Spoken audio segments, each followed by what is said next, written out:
Hi, and thanks for joining us. And this is a Boston Sci-Fi Presents podcast. As you can tell by the introduction, we're doing something on Philip K. Dick, which I have been wanting to do for a long time.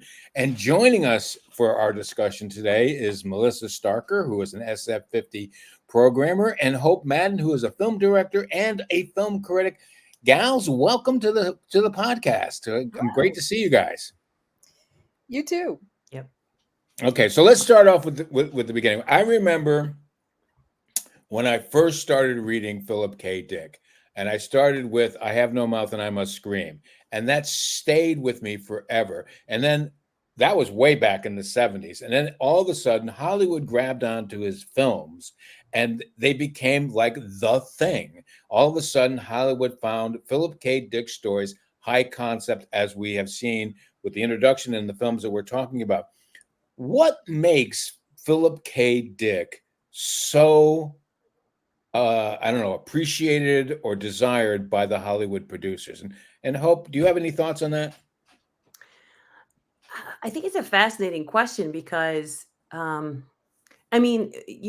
think that however wild the story, it speaks to something sort of strangely primal in the way we grapple with what we can't understand, right? Including like very specific, just like identity and time and control but the way he looked at it was so much different than sort of folklorish kind of ways that cinema had been telling those same stories in the past.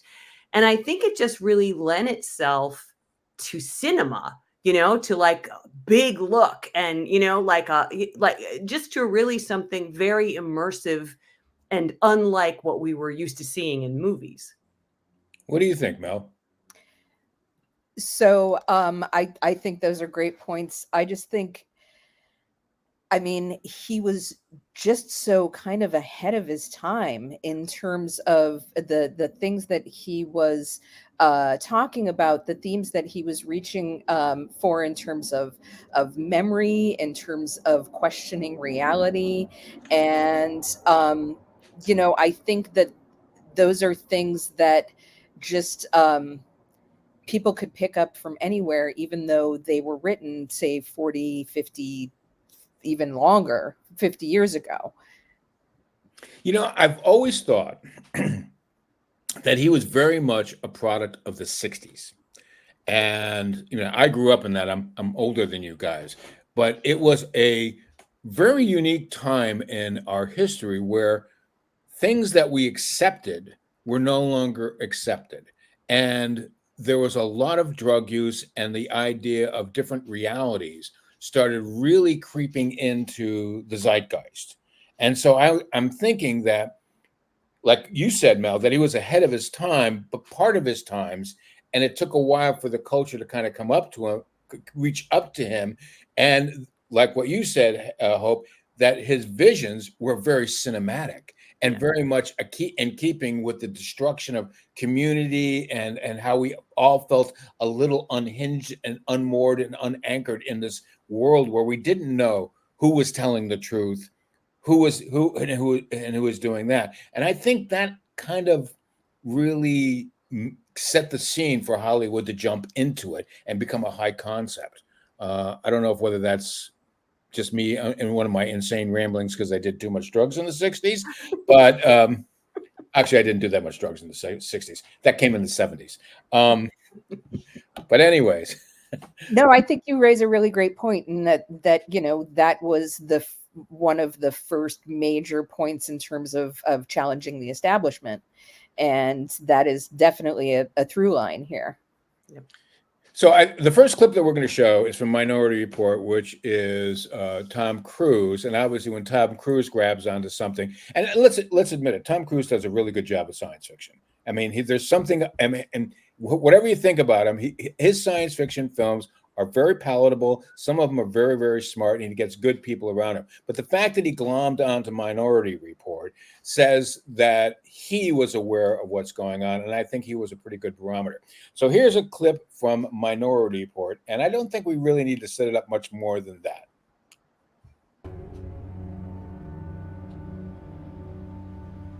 No doubt the precogs have already seen this. No doubt. You see the dilemma, don't you? If you don't kill me, precogs were wrong and pre-crime is over. If you do kill me, you go away. But it proves the system works. Precogs were right.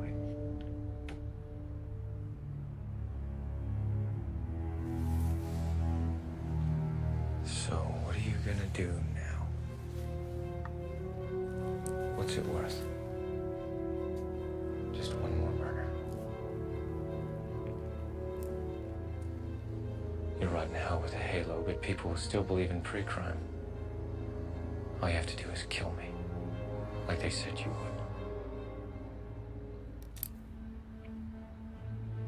Except, you know your own future, which means you can change it if you want to. You still have a choice, Lamar. So, Mel, did you like Minority Report? I did. I have had my issues with Steven Spielberg in the past, and have also had my issues with Tom Cruise in the past. Are they aware of that? Have you let them know yet? They're deeply, deeply upset with me. They should be. They should be. But actually, to your point about Tom Cruise, Edge of Tomorrow is, I think, one of the best sci-fi films that's come out, in the past. Also, was it Oblivion that he also did, which I Yes. thought was pretty good as well. Yeah. Ray Riseborough. Yeah. Yeah. But I did. I think, in terms of how successful a Philip K. Dick adaptation it is, you could probably have an argument there. But in terms of just like a compelling and well-paced and really well-cast story, I think that this is a really, it's one of Spielberg's more solid and entertaining films, which again, he's made some Well, that's great the problem films. with Spielberg. He tries so hard to entertain that sometimes he loses track of what the movie's really about. Exactly. Yeah. Yeah. What do you think, Hope? I do like this movie. And I think that the weird mismatch to me is Spielberg and Philip K. Dick, because Spielberg is so sentimental. His films are so sentimental, and that's ill-suited to a Philip K. Dick adaptation. And I think that one of the reasons that, for me, Minority Report succeeds is because he seems like he reins that in. And it's not sort of the motivator that keeps you invested in the film. Is, it just seems like a very unusual swing for him. And I thought that it was very successful. One of the things that I looked at, first of all, there's the whole idea that there is a group of people who can see the future and it literally visualize it, and it's put into a computer and people are able to look at the future and see the future, the whole precog thing. And I know that that's an important part of it, but the thing that I really took away from it was that the precogs were treated as slaves. And it's about them being freed at the end. That's what I liked the most about that film. And of course, that those final scenes I enjoyed because I thought they were suspenseful. But that's kind of what I took away from that, more than the precog stuff. Yeah, and I will just kind of jump on Hope's point, which I agree. He reined in a lot of the sentimentality, but there needed to be that kind of human connection so you could really empathize with the precogs and see it from the slavery perspective. And that's where Samantha Morton comes in. She's so good. She is really good. What a great actor. Just seriously, a great actor in everything, So, yes, she did a great job. And I just, who, even if you didn't know anything about anything, Max von Sydow, I'm never opposed to a Max von Sydow casting, but you knew the second he did it, it's him. That, it's just one of those actors. It'd be like if they put Christopher Lee in there, you're like, no, that's the bad guy, everyone. So I Yeah. did sort of like right from the beginning, I thought, wow, the tension is a little less than it could be since You know, clearly it's Max von I'm really Sydow. glad you brought up Max von Sydow, because I always go back to the Seventh Seal. And Mhm. you know, and that, I believe that was his first film, or was his first international film that he brought onto it. And I'm going, my God, that was in the 50s, you know? And it's like, what a career. And he has, you know, and I always respect anyone who can last in the business more than 3 seconds. And someone who's lasted for decades, you have Yeah. to really appreciate the fact that they've chosen well. Although you are right, every time you see Max now these days, you go, okay, well, he did it, you know. Yeah. Yeah. Yeah. So someone should make a film where he's just the red herring, you know. But our next film is again the same kind of thing, where it's not so much that people can look into the future, but that your future and your past are actually programmed into you. And that's Total Recall. And again, like Tom Cruise, Arnold Schwarzenegger had a great deal of savvy about the roles that he chose. I don't necessarily like Arnold Schwarzenegger as an actor. There's only a couple things that he's actually been good in. Um, but in Total Recall, it's a fun movie, but I think it lost a lot of its bite in the fact that it was an Arnold Schwarzenegger film. And here's a clip from that.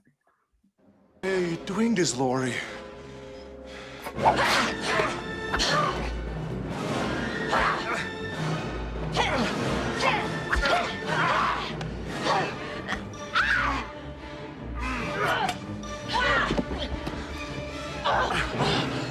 Talk. I said talk! I'm not your wife. The hell you're not. I swear to God, I never saw you before 6 weeks ago. Our marriage is just a memory implant. You think I'm stupid? Remember our wedding? Was implanted by the agency. Falling in love? Implanted. Our friends, my job, 8 years together. Suppose all of this was implanted too? The job's real. The agency set it up. Bullshit. They erased your identity and implanted a new one. I was written in as your wife so that I could watch you and make sure the erasure took.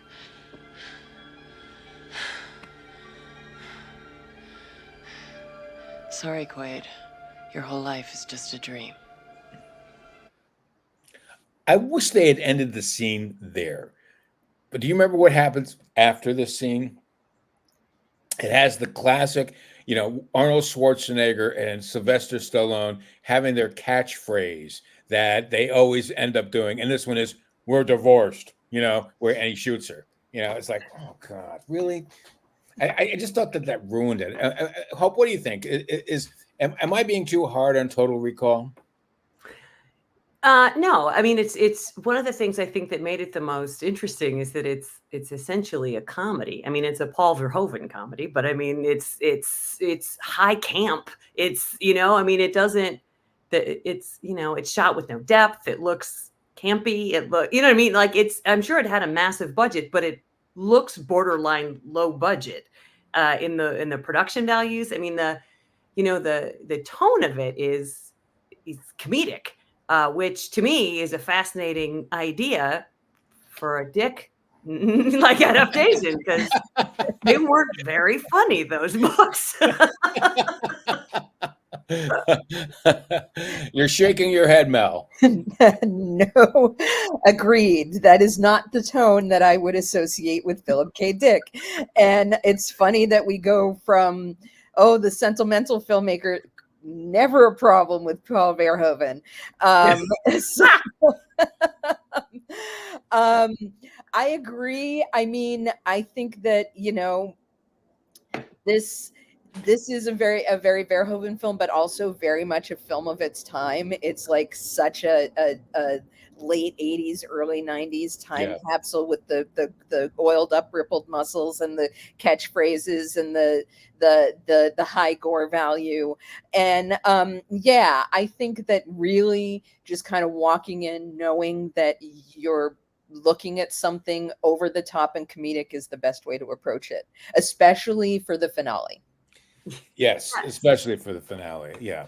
But, you know, again, I do this thing. I don't know why I do it, but I think it's probably because I cut my bones being a repertory film programmer. But I always go back to Paul Verhoeven's Soldier of Orange.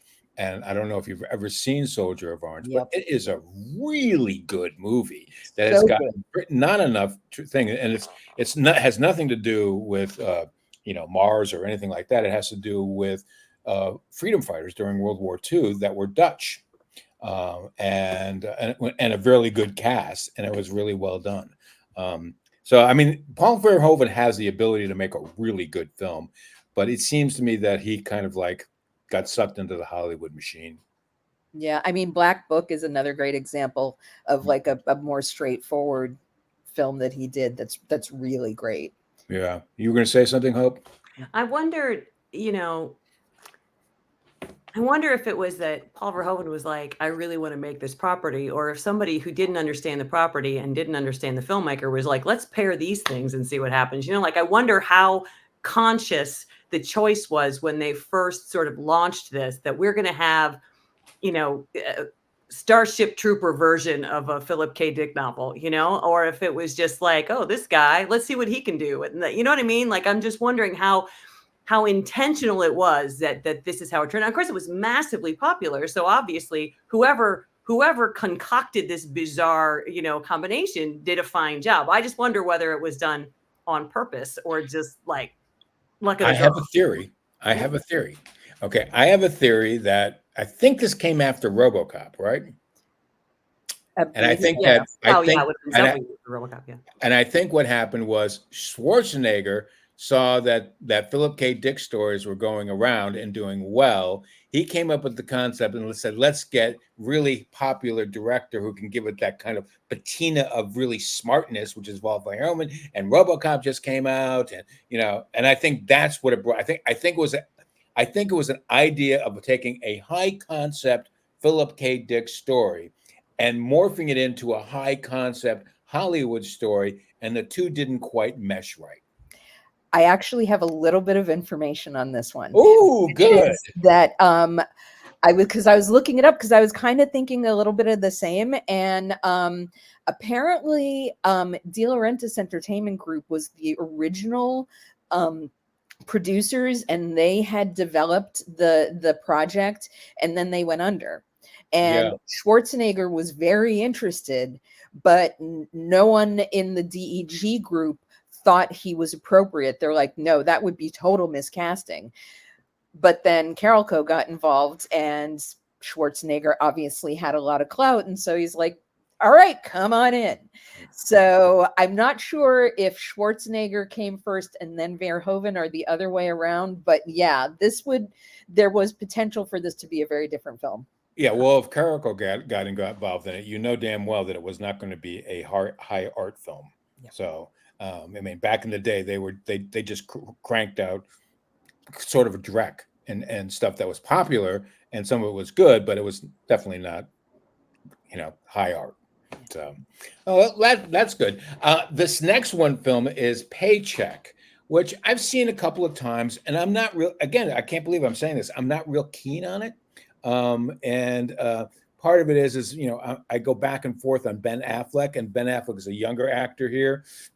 I think he's gotten much better as the booze and all the wear and tear has made him a little more, interesting to look at. And I think he's learned a lot about his own acting ability. But here's Paycheck with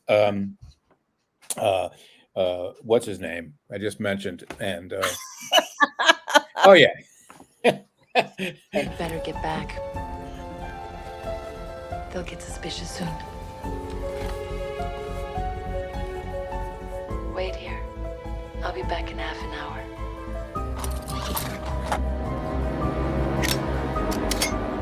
And don't worry. We end up together.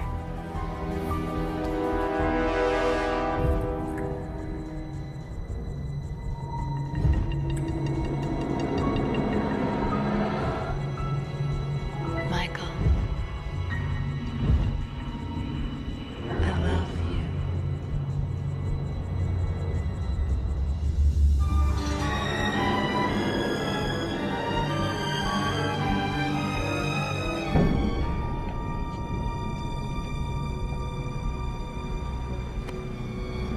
What's my favorite baseball team? What? What's my favorite baseball team?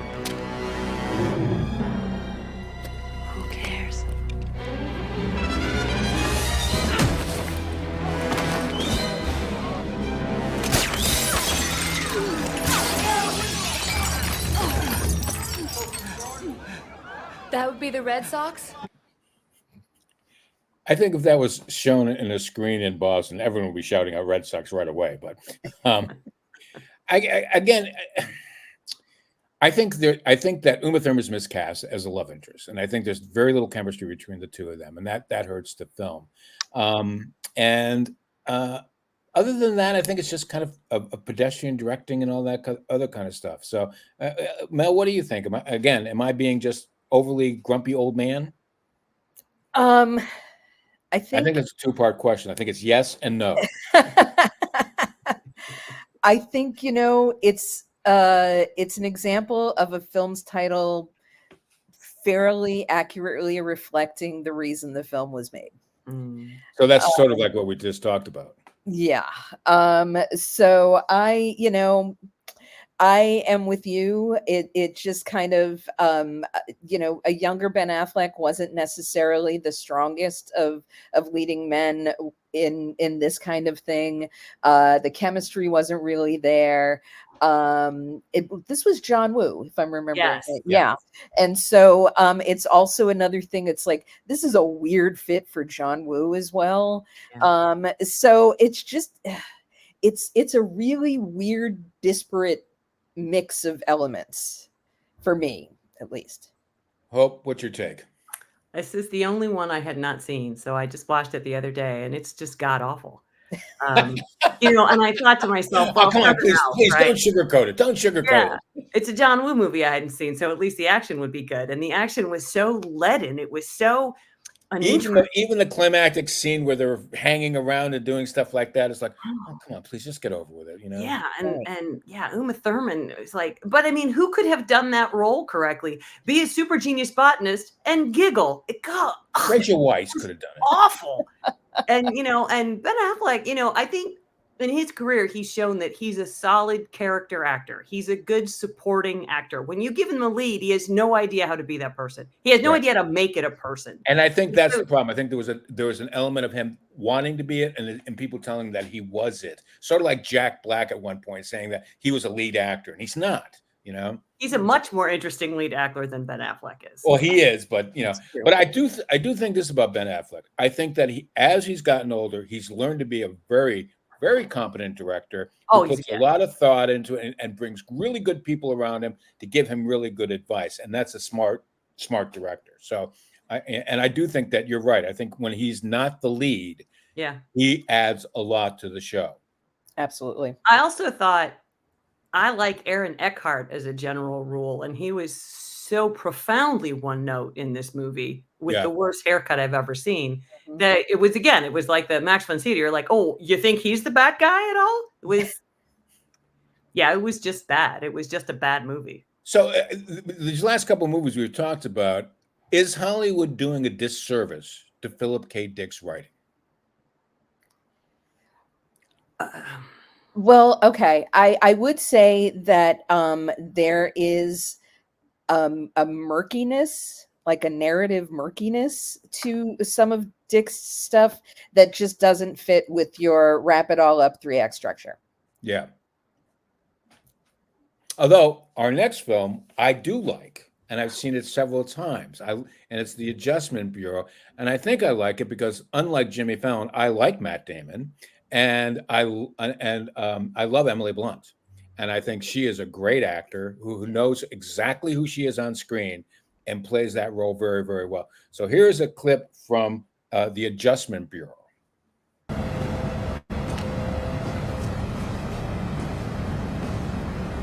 Ask your questions. I'll tell you what I can. Well, what were they doing to Charlie? Just changing the way he weighs investment risks, which will subtly shift the direction of his company and the way upstairs wants. So Richardson could read my mind? Richardson was trying to scare you.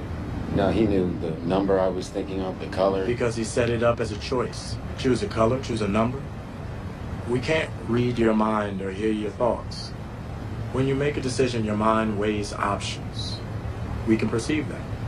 We know when you're going to go off the plan or not because if we're close enough, we can sense when it's going to happen.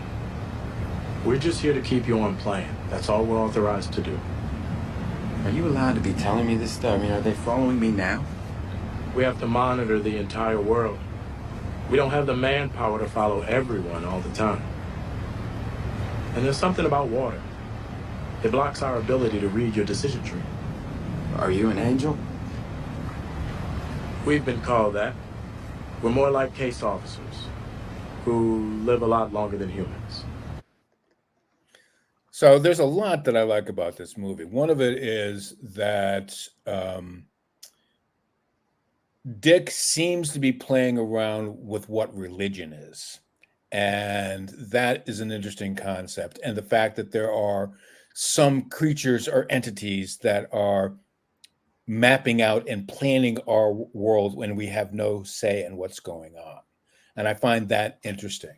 What do you think, Mel? So, without getting too spoilery, Oh, you can get spoilery. This is Okay. a podcast. That's what we're supposed to do. People watch this to get little nuggets. So when they get the nuggets, they can tell their friends and sound like they're really, really smart. Oh, well, there you go. All right. I mean, yes, I do think obviously there's the element of religion asking about angels, the idea of a chairman or quote God. But ultimately, I think in the end he kind of is like he questions that entirely. And we go through this whole predeterminism narrative to ultimately just give way to free will. And I don't know. I that said, I think like for this film, yeah, I looked at those themes, but I just really got caught up on in the fact that there's some really solid writing. I love the cast so much. I'm right there with you with Emily Blunt. I think she can kind of do no wrong. And Matt Damon, it has those And leading let's not man forget qualities. Terrence Stamp. Come on, Terrence Stamp. Yeah, those leading man qualities that Ben hasn't necessarily possessed. So yeah, I don't know. I think that for this one, it's the Dick themes don't really stick out to me as much as it just being kind of a cool story and enjoyable experience. So, Hope, one of the things that you take away from all of this with Adjustment Bureau, you've seen it, correct? I have. Mhm. Yeah. I think I reviewed it. Oh, well, even better. Is that love is triumphant? Which that really sounds like Philip K. Dick, doesn't it? That's Yeah.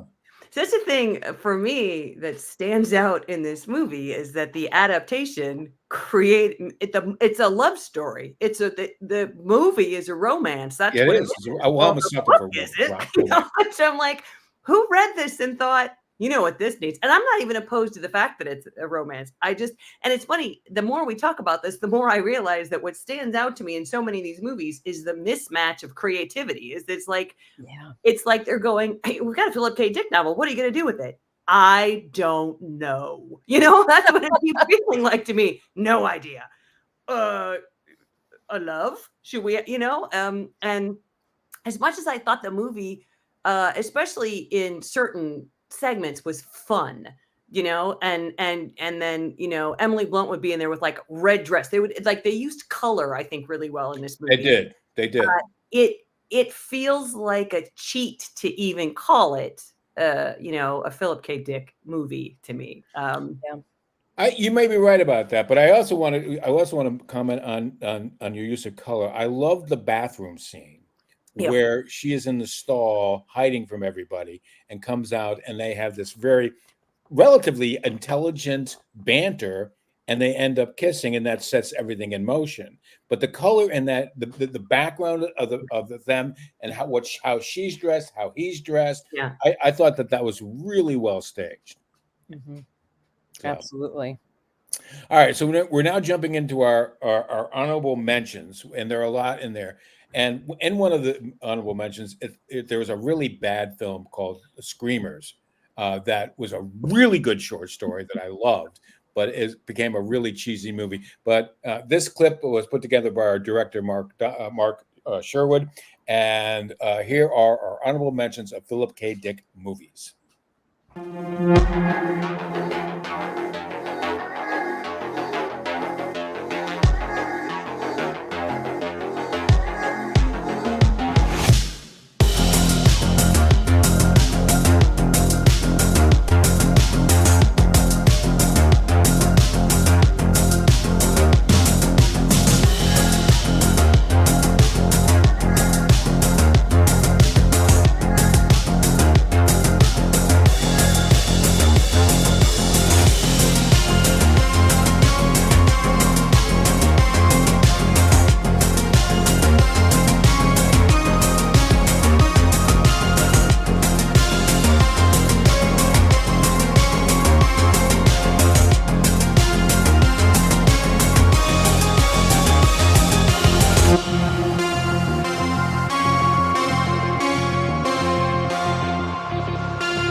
Were there any of those films that you think deserves a little bit of an extra talking about? A Scanner Darkly. Yes. Yeah. Yeah. Oh, look, you're excited about that one. Yeah, I mean, that's aside from obviously Blade Runner. Scanner Darkly is easily my favorite adaptation, and I think partly it's because only I think Richard Linklater could read one of these and think stoner comedy, and I think it fits so shockingly well. Yes. The cast was great. The use of animation and that type of animation never feels gimmicky. It feels like the perfect way to tell the story. I love that movie. Yeah. Wow. I feel very much the same. And yes, the way that the visual warping just feels so right for this particular source. And I would say, by all means, if you haven't seen it, find and watch A Scanner Darkly and completely ignore Imposter. Oh yeah, ignore and Screamers. I mean, Screamers. I love the concept of Screamers, where the robot AI was constantly adapting and changing and morphing itself, and then to see that stupid little animatronic thing that they had there was like, oh, what a disappointment. So It reminds me of the alien in Spaceballs. yes, that's exactly right. Which was meant to be comedic, all of a sudden I got the image of him just doing that little, song and dancing, running off the table. So our last film to me is the best adaptation, I think, for Philip K. Dick. And I think that the fact that it was a huge flop and then it's become a great cultural film, and and as everyone remembers it and remembers part of it. And Melissa, we love the fact that you put it in your background there. Thank you very much. That was really cool. But here is a clip from Blade Runner. Down and you see a tortoise, Leon. It's crawling towards Tortoise?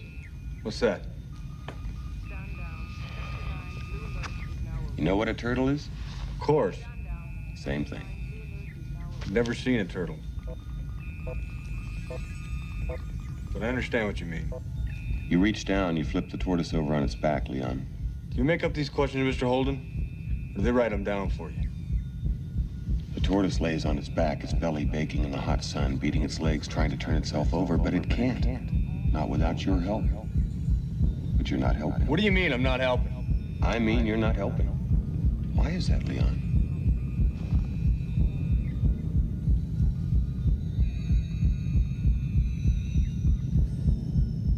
They're just questions, Leon. In answer to your query, they're written down for me. It's a test designed to provoke an emotional response. Shall we continue? Describe in single words only the good things that come into your mind. About your mother? My mother? Yeah. Let me tell you about my mother.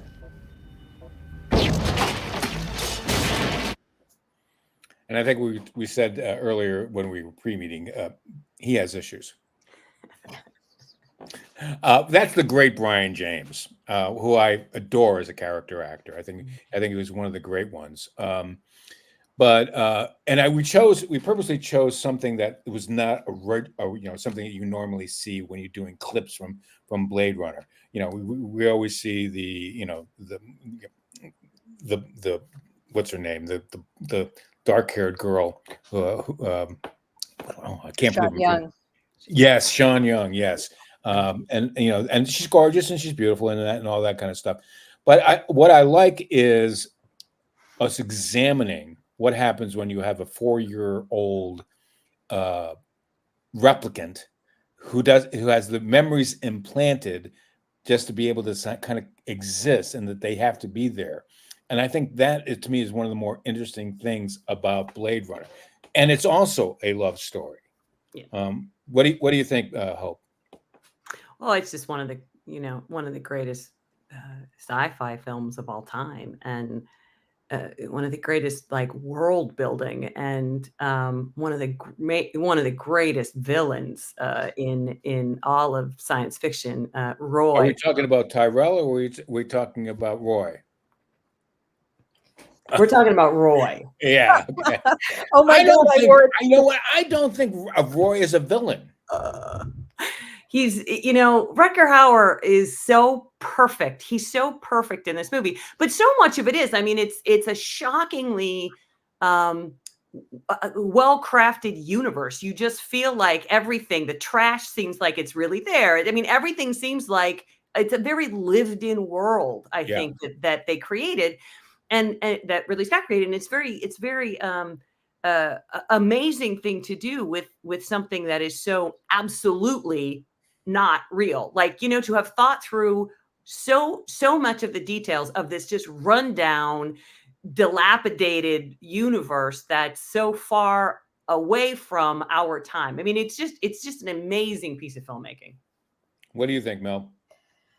Well, first I need to say, just briefly, I also wore a thematic T-shirt with my love of Scanner Darkly. I wore the other Richard Linklater animated film, Waking Life. We love that about you, Mel. We do. I try to dress for the occasion.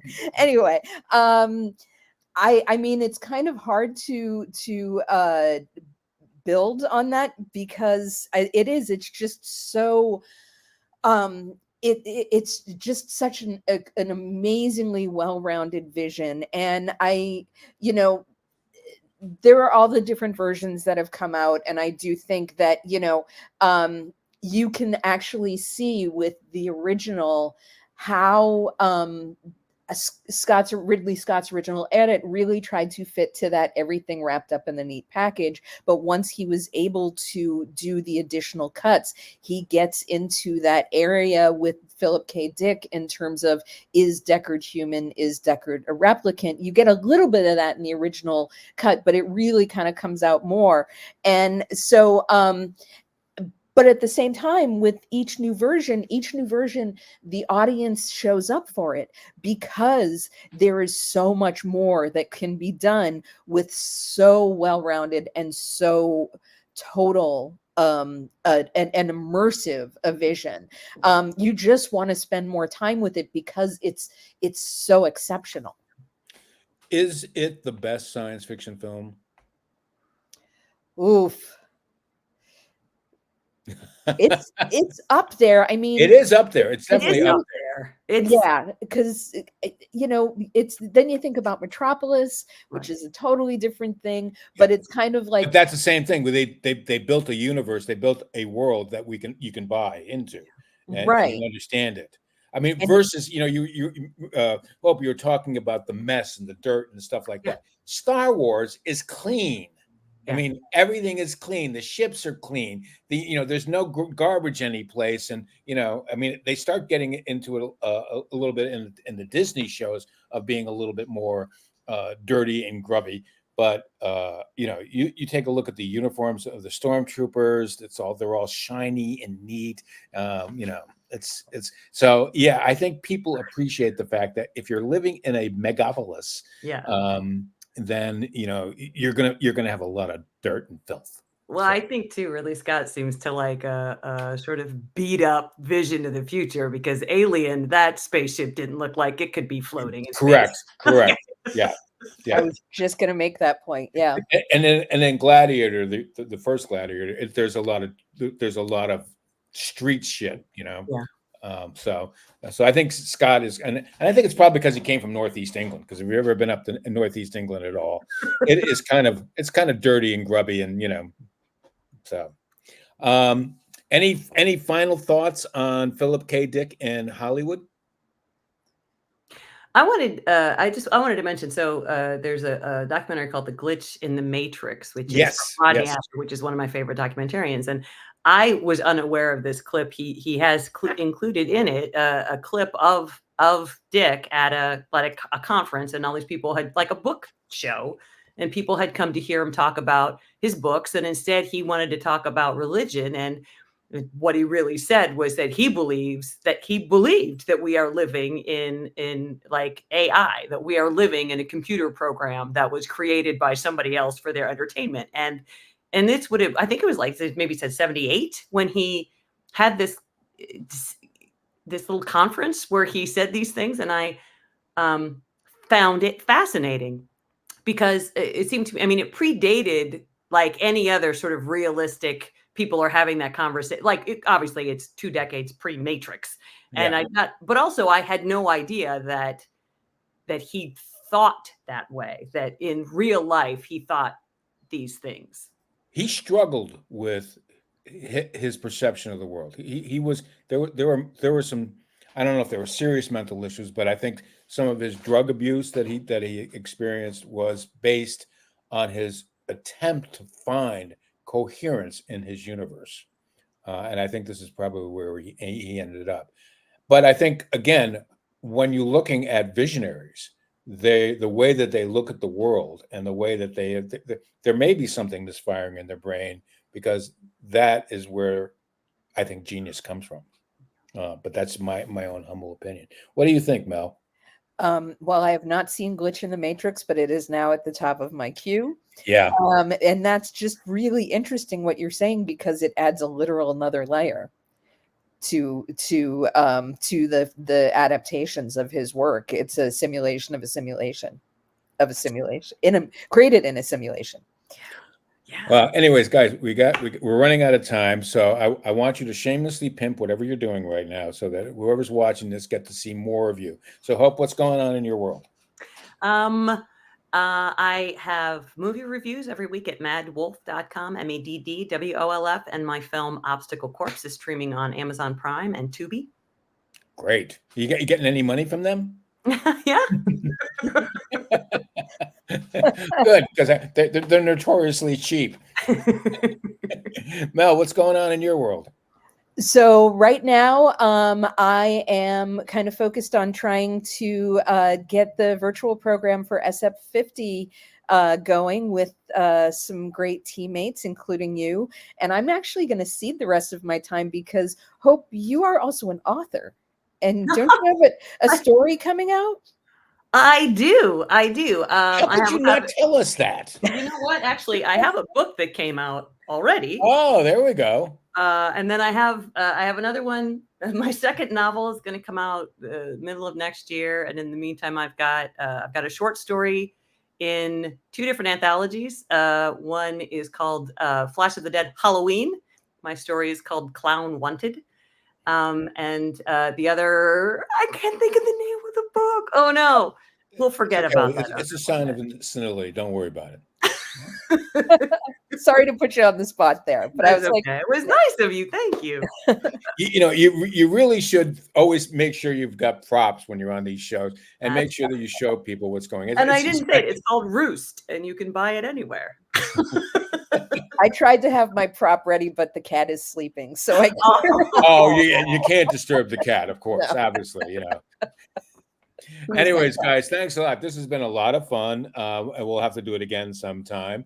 My name is Garen Daly. This is Hope Madden, Melissa Starker. We thank you for joining us. Boston Sci-Fi is gearing up for its 50th anniversary in February. Please go to our website, bostonscifi.com. Follow us on Instagram, TikTok, all the other guys. We've got teams working on that stuff. And buy tickets because we need the money to buy able to afford everything. So please buy tickets. And our next podcast, which will be in a couple of weeks, is something that Melissa brought to our attention, and it's a great one. It's called Presidents on Film.